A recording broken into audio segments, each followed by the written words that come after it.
Yeah! Salut tout le monde! Bien content de voir ce soir un petit rapcast bien relax. En gros, j'avais quelques petites choses dont je voulais vous parler. Désolé, je suis tout le temps en avance. J'avais rapproché mes trucs de quoi je voulais vous parler. Puis là, je suis en train de me rappeler que c'est bien beau qu'ils sont proches, mais faut que je les ai à portée de main pour que ça se suive bien. Mais non, à ce soir, ça va être un petit rapcast relax, pas tellement long. Je pense pas en avoir pour 30 minutes bien pile à vous jaser. Mais j'ai envie de vous parler de petites choses. Comme vous le savez, si vous avez suivi le rapcast précédent, j'ai de la misère à me trouver un foutu appartement parce que je cherche un 5,5. Fait que, étant trop lâche pour continuer à me battre pour en trouver un, j'ai eu une idée. Eh ouais, j'ai... ok, c'est une crise de bonne, là, mais c'est parce que je veux pas m'acheter une maison présentement. Parce que je sais pas combien de temps je vais rester à Drummondville. Ou tu sais, comment les choses vont se placer de mon côté. Fait que je suis tout le temps comme sur le wait à me dire, bon, qu'est-ce que je fais? J'achète, je loue. Fait que j'ai trouvé un hybride entre les deux. Je me suis dit, ouais, Chris, je pourrais regarder pour peut-être m'acheter un bloc appartement, un bloc à logement. Puis, Chris, je sais pas, au début, j'étais comme, ouais, mais tu sais, c'est simple, ça me sauve le cul, mais après ça, c'est l'entretien et tout. Mais bon, regarde, c'est l'entretien, oui, mais c'est un revenu. Fait que je suis en train d'étudier la question, puis ça me tente de plus en plus. Fait que, tu sais, je vais peut-être devenir un magnat de l'immobilier, genre, que je vais avoir 10 blocs à travers le Québec, puis que fuck off. Je lâche mes projets de stand-up, je lâche la création web, fuck off. Je préfère avoir des blocs finalement. Ouais, non, là, mais je sais pas, j'haïrais pas l'idée. Je me vois bien, là, être le propriétaire qui passe ramasser son loyer, pis que... Pas un propriétaire chiant, mais tu sais, je sais que ses affaires sont à ton goût, pis... Tu sais, en même temps, la grosse peur que j'ai, c'est de me faire détruire un logement ou de quoi de même, fait que... C'est ça qui... Depuis le début que je me suis dit, oh, j'achèterai pas une maison tout de suite, me pareil dans mes idées, parce que... On s'entend, c'est... Il y en a combien qui ça arrive, là, que le logement est massacré, pis... J'ai la chienne. C'est ce qui me poussait à te choquer, mais là, j'ai regardé un duplex à Drummondville. Tu sais, mettons, pour me dépanner de 5,5, il y a un 5,5 au rez-de-chaussée, fait que pour moi, ça fait le job. Fait que déjà là, comme premier move, je trouve que ça me donne le temps de me faire une petite confiance à... Tu sais, le locataire, c'est déjà loué en haut. Et je me dis, bon, tu sais, je vais... s'il faisait la job, il va encore faire la job, puis d'un... Tu sais, je vais voir quel genre de personne que c'est. Puis, advenant le cas où est-ce qu'il faut choisir un autre locataire, j'ai un logement à gérer le temps que je suis là. Pardon. Fait que j'ai un logement à gérer le temps que je suis là. Fait que moi, c'est pas trop lourd. En plus, je suis sur place. Si j'ai le loué, ben, that's it. J'ai le temps de choisir quelqu'un, j'aime me dire. Là. Peut-être pas, mais t'sais, j'imagine que j'ai quelqu'un dans mon entourage à un moment donné qui va avoir besoin d'un logement. Puis s'il tombe à louer, ben, ça me donne la confiance de louer à quelqu'un que je connais. C'est sûr qu'à long terme, ça sera peut-être pas possible tout le temps. Mais... Hop! Merci, Petite Croquette 11 pour ton follow. C'est super apprécié. Ouais, pour une fois que je parle d'immobilier puis de finances, c'est un nouveau follow en partant le podcast. Nice! On sera pas lourd de même tout le long du podcast, je te rassure, Petite Croquette 11. J'adore ton nickname. Je sais pas. Il y a de quoi là-dedans que je trouve que c'est un petit peu taquin en même temps. Là. Non, je me prends pas pour de la merde, là. Je suis quand même la 11e Petite Croquette, là. T'sais, je sais où c'est que je me situe, là. Vraiment, merci pour ton follow, c'est super apprécié. Je pense que j'avais pas mal fini de vous parler de mes projets de magnat de l'immobilier. Même si... Je vais vous le dire, là, j'en parle là, parce que je suis en réflexion depuis hier là-dessus. Puis j'ai trouvé de quoi qui me plaisait, un prix qui était quand même dans mon range de prix, parce que ça a été de quoi que j'avais payé pour une maison. Mais on dirait que je suis comme, ah, nice, je le fais. Là, je vous dis souvent, si j'en parle pas dans un podcast ou quoi, on dirait que le projet d'or, ben là, c'est un petit peu ça la question, c'est Chris, on va se motiver un peu, là. Si je dis que je le fais, en live, ben Chris, j'ai plus le choix de le faire après. Je lui ai dit non, ben tu sais, faut que je me décide à appeler l'agent d'immeuble, puis à faire inspecter le bâtiment, puis je suis pas loin, mais on dirait qu'il y a comme tout le temps un petit chien de mortier. Bon, c'est assez l'immobilier, je vous lâche avec ça. Sinon, je voulais vous parler de mon Patreon. Pourquoi est-ce que je vous parle encore de ça? C'est que je me suis un petit peu emballé avec tout ça, le Patreon, puis j'ai oublié où est-ce que mes objectifs étaient. En regardant un petit peu ce qui se passe dans le milieu autour de moi, je voyais qu'il y a plusieurs personnes qui en partent, qui sont pas nécessairement... Mais ils sont plus avancés que moi, mais pas nécessairement beaucoup, ou certains moins, là je suis pas là pour juger personne. C'est pas. Là j'essaie de rattraper ce que je viens de le dire parce que ça sonne un petit peu dans le jugement. C'est pas du tout ça, c'est plus que moi le Patreon, j'avais parti pour une raison, c'était pour ramasser des fonds pour l'association des traumatismes cérébro-crâniens Centre du Québec Mauricie. Fait que là, je me rends compte que de la manière que j'ai setupé mes tiers pis tout, les gens payaient pour 1$ ou 2$, pis ça rapportait rien à l'assaut.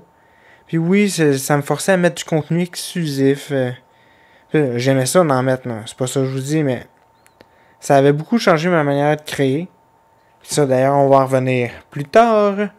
C'est ça, fait que ça me mettait de la pression pis tout ça, puis pourquoi j'avais peut-être 3-4 personnes à 1-2$, puis c'est pas ça qui va payer le montage pis tout ça, pis toutes les dépenses du podcast, fait que encore là, ça m'avantageait pas. De deux, il y a personne qui prenait le tier pour l'association TCC. Fait que là, je commençais à plus me reconnaître là-dedans. Je me sentais comme une pute à cage, genre que je cours après vos 1$, mais c'est pas ça le but. Fait que je me suis rappelé pourquoi que je faisais ça. Puis je me suis dit, ouais non, on en reviendra plus tard avec l'idée du Patreon, parce que c'est pas une mauvaise idée. Sauf qu'il y a beaucoup de choses à revoir dans la structure de ma monétisation que je voulais retirer de ça pour l'assaut. Parce que ça a été fait un peu vite. Je vous explique. Au début, j'étudiais la possibilité de me partir un Patreon. Puis là, je trouvais ça cool comme plateforme, tout ça. Tu sais, j'étudiais la possibilité, puis je suis allé voir, là, tu sais, je suis déjà abonné Patreon à plusieurs personnes. Fait que je suis allé voir le fonctionnement pour créer une page, tout ça. Puis là, on peut faire un brouillon de ce qu'on veut avoir comme page dans un avenir. On peut la préparer avant de la publier. Puis là, je m'étais dit, je vais me faire du fun. Je vais setuper ça comme que je le ferais. Voir un petit peu la structure de ce que je veux atteindre comme objectif. Quand que le moment sera venu. Qu'est-ce qui n'était pas encore arrivé, je vous explique, vous allez comprendre. Fait que là, j'avais toute la belle structure faite, c'était fini. Je commençais à bien aimer l'apparence de mon Patreon.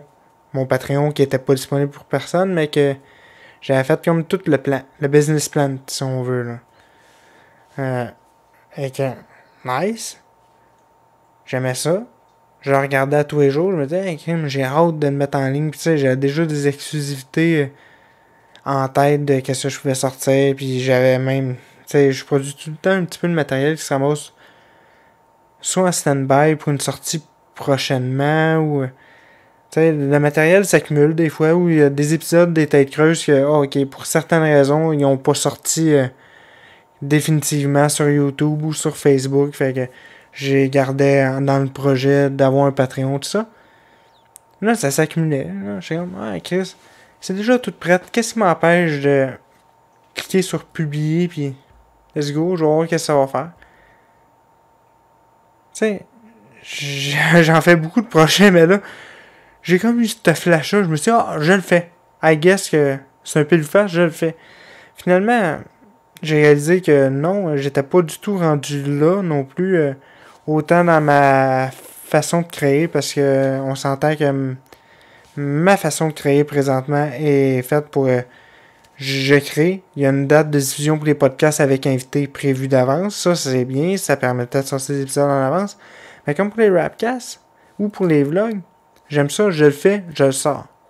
Je le fais, je le sors. Comme l'enregistrement qu'on a présentement, je vais finir ça. Je coupe le début avec la petite musique qui dure, genre, je pense que c'est 10 minutes aujourd'hui, tout ça. J'enlève tout ça, je nettoie. Je fais pas de coupe dans le podcast en tant que tel. Fait que je garde ça en entièreté. Puis je coupe la fin pour mettre ça beau avec le petit générique de la fin, le petit générique d'intro. Tout que je publie ça après, c'est environ une demi-heure, 40 minutes après la fin de l'enregistrement, disponible sur ma page YouTube.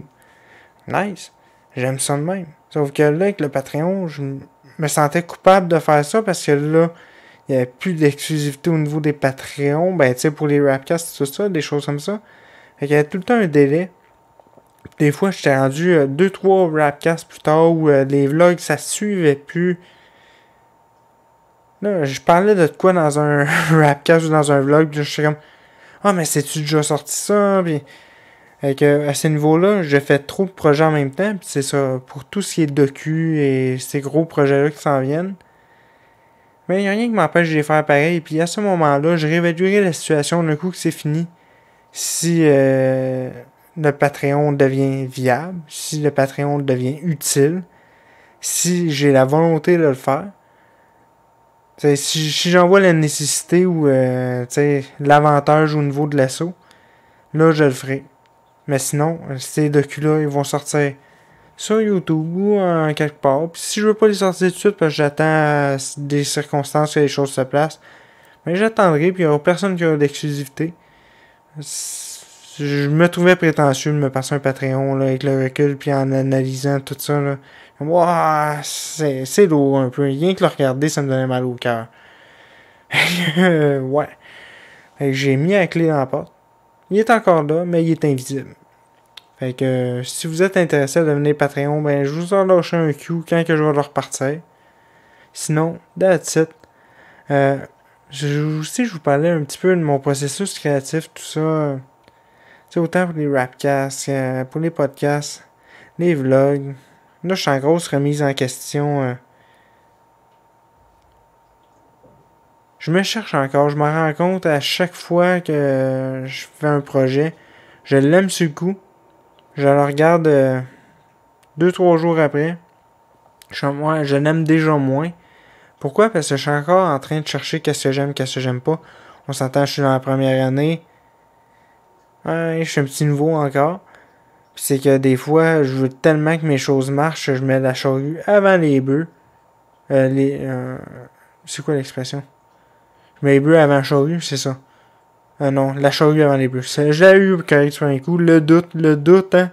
C'est ça que ça fait douter. Mais c'est bien des fois de douter. De là, la destruction du Patreon. Non, c'est ça. Fait que je doute beaucoup. Tu sais, dans mes projets, des fois, parce que j'ai du fun à le faire. C'est ça l'essentiel, c'est d'avoir du plaisir à le faire. Un petit peu ça à soir, là. C'est un mea culpa de. J'ai du fun à le faire, mais c'est pour ça que mes projets, des fois, ils se tiennent moins. Parce que à ce niveau-là, oh, ouais, j'aime moins ça, j'aime plus ça. Bon, je me cherche encore. Sinon, je vais vous parler de des petits projets que j'ai essayé à la SUDC. Pourquoi? Parce que j'ai de la misère à dormir. Des fois, j'ai de la misère à fonctionner avec mon TCC et tout ça. Fait que ça a eu un petit peu le bordel là-dedans. Moi, je voulais essayer de quoi pour mieux dormir. Fait que j'avais essayé des petites gélules de CBD ou juste être sûr pour vous dire n'importe quoi, c'est du CBD. Puis j'ai découvert malheureusement que le CBD a tendance à me réveiller puis à me rendre plus créatif. Nice. Des fois j'en prends le jour quand je sens des pannes d'inspiration un peu, tout ça. Ça fonctionne bien parce qu'au niveau du THC, j'avais déjà essayé des produits plus forts en THC. Ça va bien ça à ce niveau-là, tu sais. Je fonctionne quand même avec le THC, mais qu'est-ce qui arrive, c'est que si vous regardez le dernier Rapcast que j'ai sorti, j'avais fumé avant de l'enregistrer, puis tout le long, on m'entend chercher ma salive. Je suis moins tête. Ben non, je dirais pas que je suis nécessairement moins tête, mais je cherche ma salive, puis en plus de ça, vu que j'étais gelé, je m'en rendais pas trop compte que je faisais des dans le micro, puis c'était vraiment agressant, là. On m'entendait ravaler constamment, puis fait que là, j'ai inné ça de la routine dans le jour. Tout ce qui est produit de THC, je n'en prends plus dans le jour ou même le soir j'ai à travailler. C'est fini. Je garde ça pour le jour. C'est ça. Au niveau des gélules, là, je trouve ça super parce que Tu sais, c'est des petites quantités d'achat, fait que tu le gradues selon ton besoin, puis si le nom du produit est exact, c'est... Je le trouve pas rapidement, je pense que... Il est assez facile à trouver sur le site de la SQDC, de toute façon, là. Sinon, j'ai essayé aussi, dans le pre-roll, j'ai essayé des joints pré-roulés, des libérés, que pour le fonctionnement dans le jour, ça revient au même que les gélules. C'est sûr que c'est plus dispendieux que des gélules, puis c'est le côté de l'odeur, puis le fait de fumer, c'est... je sais pas, il y a de quoi que j'aime pas de ça, de fumer vraiment un joint, mais bon, il y a des désavantages, des fois il faut dealer avec ça, mais c'est que ça l'empêche tellement, moi, que je trouve ça très très désagréable. Il y en a qui trouvent ça, qui trouvent que ça sent bon. C'est pas mon cas, malheureusement. Fait que, sinon, j'ai pour au niveau de THC plus haut, pour m'assommer le soir, mettons, qu'est-ce que je prends de ce temps-là? C'est du Aurora Assess, que ça me convient juste assez pour m'assommer. Mais c'est sûr, si je fais autre chose en même temps, ça m'assommera pas, mais quand je me couche ce soir, je fume ça. Fait ça, je ferme les yeux puis ça s'endort. Fait que là, je veux pas vous faire... je veux pas faire de la publicité sur de la drogue, tout ça. C'est pour ça que j'en parle pas normalement. Que, tu sais, que je peux consommer de la Marie à l'occasion dans les podcasts, ça. J'évite d'en parler beaucoup. Là, j'en parle parce que ça semble avoir réglé un problème en partie pour mes pannes d'inspiration au niveau du CBD. J'ai vraiment été surpris de l'effet du produit parce que c'est subtil. Hein. Cherchez pas de quoi d'énorme, c'est de quoi de très très subtil. Ça permet d'être fonctionnel quand même. Pour moi, ça m'aide à être... ça m'enlève les tracasseries de la tête, si je peux dire. Tu sais, j'ai l'esprit plus concentré à ce que j'ai à faire, puis je pars pas sur des bulles. Vous voyez le genre. Fait que moi, je vais finir ça là pour asseoir. Je voulais pas faire de la publicité pour tous ces marijuana. Là, je me sens mal parce que c'est littéralement ce que je viens de faire. Je voulais arriver avec un autre angle, puis finalement, ma préparation habituelle a fait que j'ai été au naturel. C'est ça que ça a donné. Et sur ce, salut tout le monde. À la prochaine, en espérant vous au revoir.